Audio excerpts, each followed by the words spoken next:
Alright, so we got a little piece of information on the development of Sonic Rangers, which kind of feels like living in a nice luxurious mansion that smells like dog shit. That's basically what this is, right? I don't know how else to put this. So we go to Sonic Stadium for this information, and it says Sonic Forces and Sonic Generations team working on 2022 Sonic title. An official press release from SEGA has revealed that the team behind Sonic Forces and Sonic Generations are working on the officially untitled but also totally called Sonic Rangers game due for release in 2022. In a tidbit missed by many, Noisy Pixel picked up the factoid, confirming that the long-serving team will be making their return in the first major installment of a Sonic title in the 2020s. While this new information doesn't bring to light any further detail regarding the new title, it does reinforce that the game is set to be the next major title in the series. Well, we know that, but this is a very interesting thing that I think we have to talk about, because we're talking about two teams that are not exactly the same. I know it's all under the Sonic team umbrella, but the reason why they mention these things is because different people work on different games. Just like with Forces, they mention the team that brought you Colors and Generations. They're specifying these are the people that were working on it, right? And with this one, they're saying Forces and Generations. They wouldn't mention Forces if it wasn't really people who worked on Forces, because it's not like Forces did well, so they're not just using Forces for clout, right? Like if they had said Gens and fucking, I don't know, Adventure, then they could be saying that for the clout of, we know people like Adventure or something like that. But when they say Forces, they must mean it for them to even dare utter those words. So we gotta think about this objectively, right? I mean, as much as we can, right? Two completely different teams, aka one team that made a great game and then another team that made Forces. How is this gonna pan out? Because depending on who's working on what will factor in to the quality of this game, right? Like I made a tweet back in 2017 when we were talking about Forces, and I said, when they showed that whole from the team that brought you Colors and Generations, I said all they had to do was take the originality of Colors and the level design of Gens, because if they did that, then it would have been onto like a masterpiece, right? But instead they took Colors level design and Gens unoriginality. So they took the worst elements of both games and made a product that was worse than both of those games, instead of taking the best elements and making a game that was better than both of those games. So with Forces and Generations, what are the best elements of each game, right? Personally, the only way I see this working is if the Generations team works on the level design, the control, the art style, and then the Forces team works on, like, I don't know, the music. I think Forces soundtrack was better than Gens personally. If they work on the music and I guess the graphics, because Forces has superior graphics, not art style. Gens art style is better, but Forces has better graphics. Then maybe in that instance it could work. Maybe give the Forces team the rankings as well, because I mean Gens rankings are fucking piss easy, so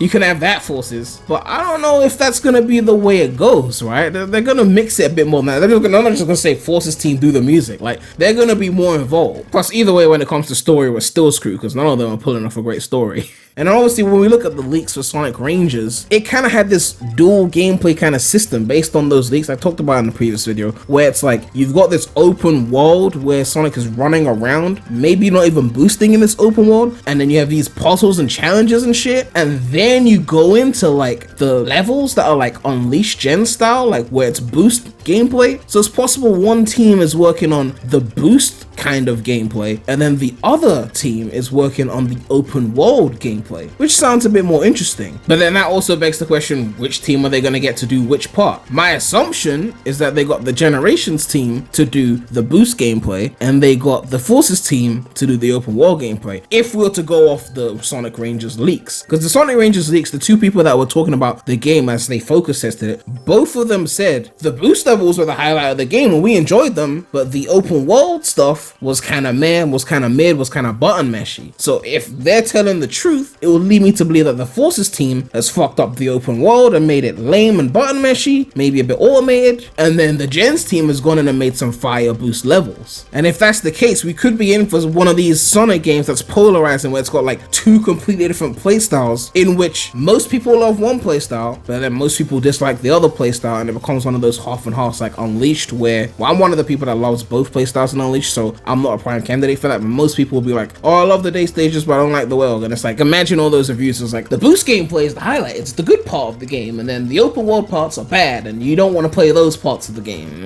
You see that like a million times in 10 years. You don't hate the game, you don't love the game, you love part of the game, and you dislike the other part, and it's like this weird mishmash of things. I don't know. Looking at the credits of Sonic Generations and Sonic Forces, you can kind of see there's some similarities, but there's also a lot of differences. Like, for example, Izuka was the producer for Sonic Generations, but for Forces, he was just listed as the Sonic series producer, but the actual producer of Forces was Nakamura. The lead game designer for Generations was a guy named Yoshinobu Uba, but for Forces it was some guy called Oreo Kishimoto. So they've got a different producer for Gens than Forces, a different lead game designer for Gens than Forces. Forces seems to have one lead programmer, whereas Generations has a lead gameplay programmer, has a lead system programmer. I'll leave links in the description so you can check out the credits page for yourself. I'm only showing little bits of it, but they are definitely two different teams. And I mean, it shows, right? Because you can't just make Generations and then make Forces right after. I don't believe the same minds made those two games. I mean, it's all under the umbrella of Sonic Team, but it's really not the same team, let's be real. So yeah, it's gonna be very interesting to see how this comes out, because with this reveal here, it pretty much means that we are half screwed. I think, I'm not trying to be a Debbie Downer, I know I've got the reputation of all problems too negative, but if half of the people are Gens and half are Forces, well, we don't actually know. We don't know half and half, right? They said the team that worked on Gens and the team that worked on Forces. We don't know who's got the lion's share of the work, right? If it's 80-20 and 80 in favor of Gens, only 20 in Forces, then we could be in for a good treat. But if it's 80 Forces, 20% Gens,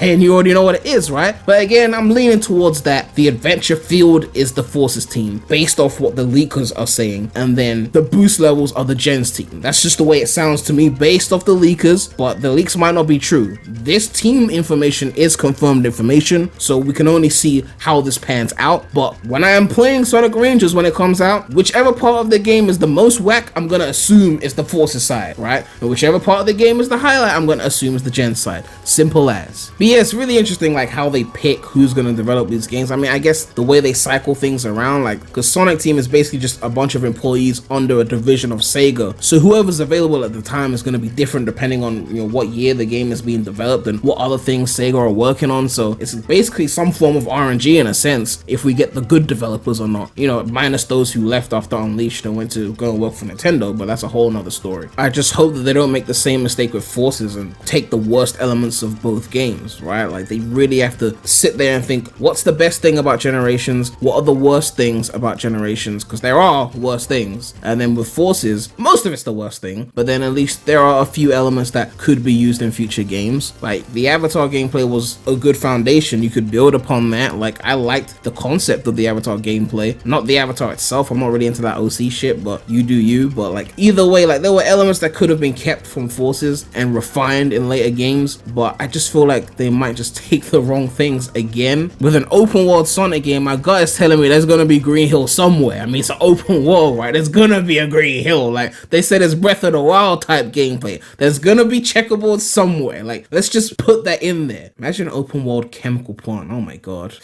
Oh god. But yeah, let me know what you guys think about this situation. It's confirmed that members from the Sonic Generations development team as well as the Sonic Forces development team are going to be working on Sonic Rangers. Let me know if you think they have the chops to pull this off, or how much of a negative effect the Forces team could have on this project in your opinion. But yeah, make sure to like, comment, subscribe, hit that bell. Make sure to check out the non-Sonic channel. The link will be in the description.